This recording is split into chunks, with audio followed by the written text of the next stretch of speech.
Ladies and gentlemen, welcome back to Buffalo Sports Center. I am Don, and today we are going to look over some top first-round draft options for your Buffalo Sabres. But before I get to all of the options laying at the feet of GM Kevyn Adams, make sure to hit that like button and subscribe here on YouTube, of course. Follow us on Instagram, join the Discord.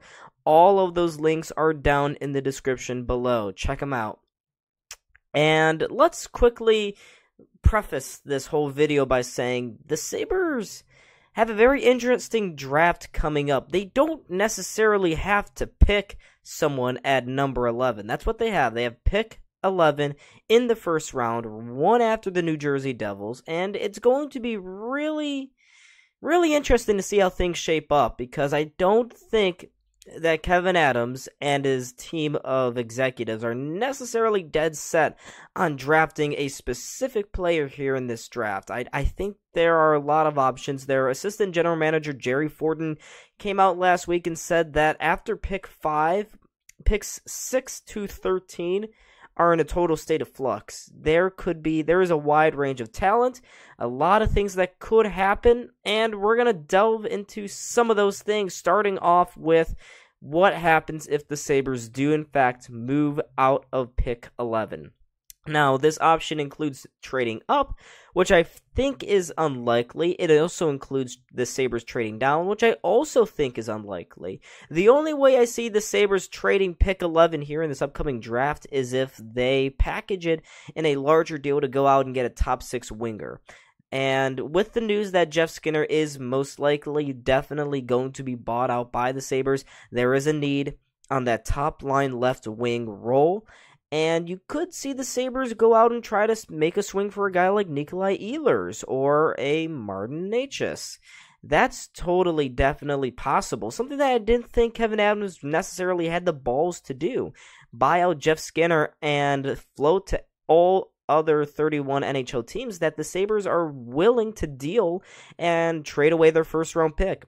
See, as Sabres fans, we've become so accustomed to Kevyn Adams stockpiling draft picks in his first phase of his rebuild of the Buffalo Sabres. Well, Kevyn Adams did say that the Sabres are now out of that phase. They're moved into a new chapter, the next chapter per se. Haha, 2016 reference right there.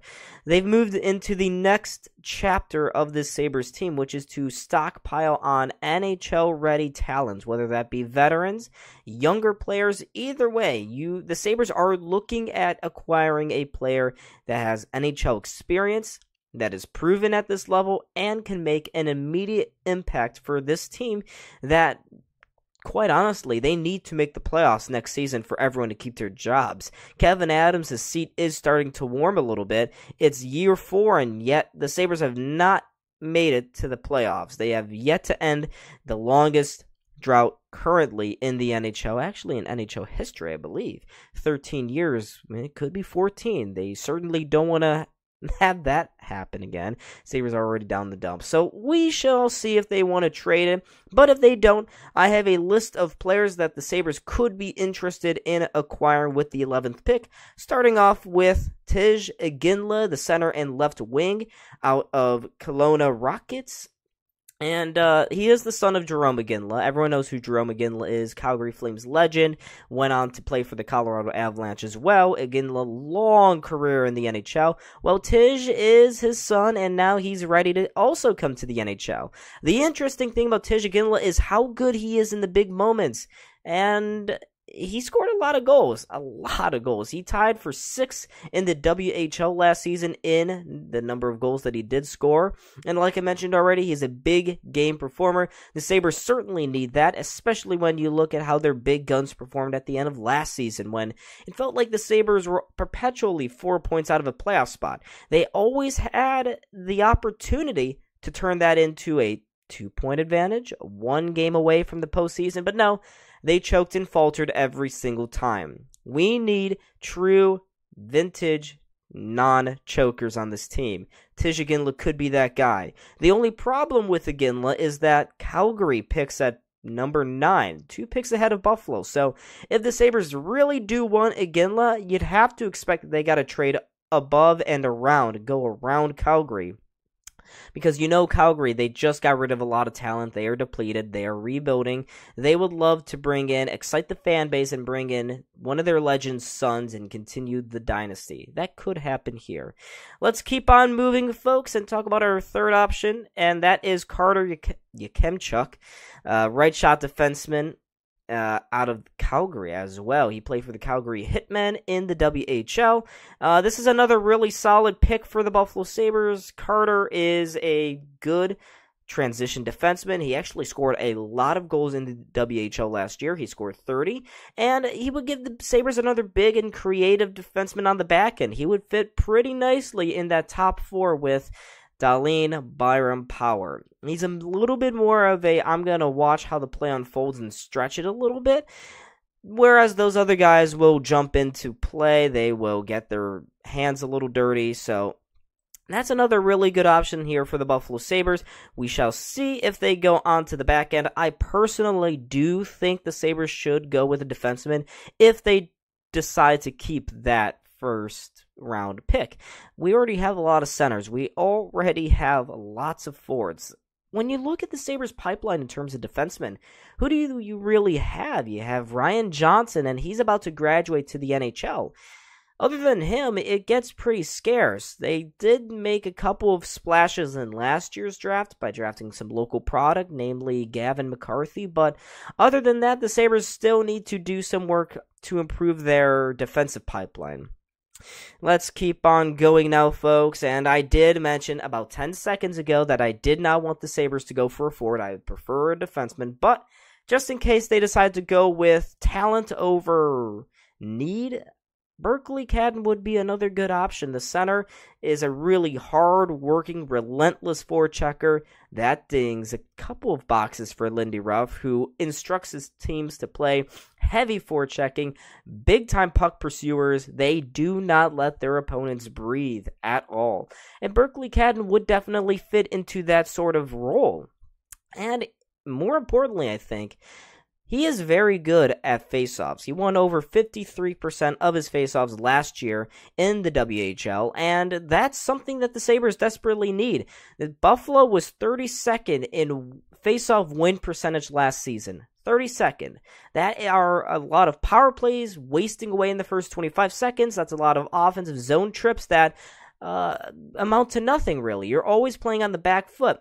You are more likely to score when you have the puck, and you're more likely to create high-danger opportunities when you win faceoffs in dangerous areas, such as in the offensive zone. So the Sabres really do need to improve their centers, namely their face-off centers, and Cadden definitely would fit that need. Continuing on now, let's talk about another center here that is also really exciting here, and that is Jet Luchenko, another center. Yes, out of Guelph Storm. The Guelph Storm. I like saying Guelph. Isn't that a cool city name? Out of the OHL, he had 33 power play goals last year while playing for Guelph. He can play on the center or the wing, so he's pretty versatile. Sabres could slot him in wherever they wanted, and he had a team-high 74 points in 68 games last year after seeing improved ice time. He saw more ice time when he was young, so he didn't get too much time the previous season. And also, there were a lot of injuries, graduations, and all of that meant that Luchenko finally got his chance, and he did pretty good. And he's mocked to go around picks 16 to 20. So if the Sabres were to select him at number 11, it probably would be a bit of a stretch. So maybe with this guy, Luchenko, you see the Sabres trade back. Although I think a lot of the Sabres fan base would probably have a heart attack if they saw the Sabres trade the 11th pick and it not be for an NHL-proven commodity. We'll have to see on that one. And let's finalize our little draft pursuit here with Adam Jurasek, the right shot defenseman. He plays in the HC Plzeň over in Europe and Czechia, and much like his older brother David, who is currently in the Columbus Blue Jackets system right now, he's very good as a two-way defenseman. The only problem with Jurasek, and the reason why he's fallen to where the Sabres could be picking him at, where a lot of NHL pundits are mocking him to go, which is between picks 11 and 20, is because he's currently recovering from a major knee injury that he suffered while playing for Czechia in the World Juniors back in December. He has not fully recovered yet. He should be okay, though, for next season, but it has scared a lot of teams away. But I would comp him to his older brother David, and I really like David Jiricek, who, by the way, is on the outs in Columbus. He did not play much last season, got scratched and benched a lot by Pascal Vincent, who is no longer the coach, by the way, no longer the coach of Columbus. So maybe that could change Jiricek's outlook over there in Columbus, but I'd love to see the Sabres bring in David, and I would be okay with them also drafting his younger brother Adam. So anyways, folks, those were the Sabres draft options. The NHL draft is on Friday night at 7 o'clock. The Sabres will be picking at number 11. It's going to be 2 days from now. It's going to be very interesting what happens in the next 48 hours. Tomorrow is the buyout window finally opening, which is probably when we will see the official news that Jeff Skinner has been bought out. And then afterwards, we're going to see a lot of trades. Every single NHL insider, namely Elliot Friedman, has been saying that this week is going to be crazy. And by the way, folks, isn't it crazy that between the end of the Stanley Cup Finals and the draft, it's not even a week? You know, the NFL expands and stretches things out for close to 8 months.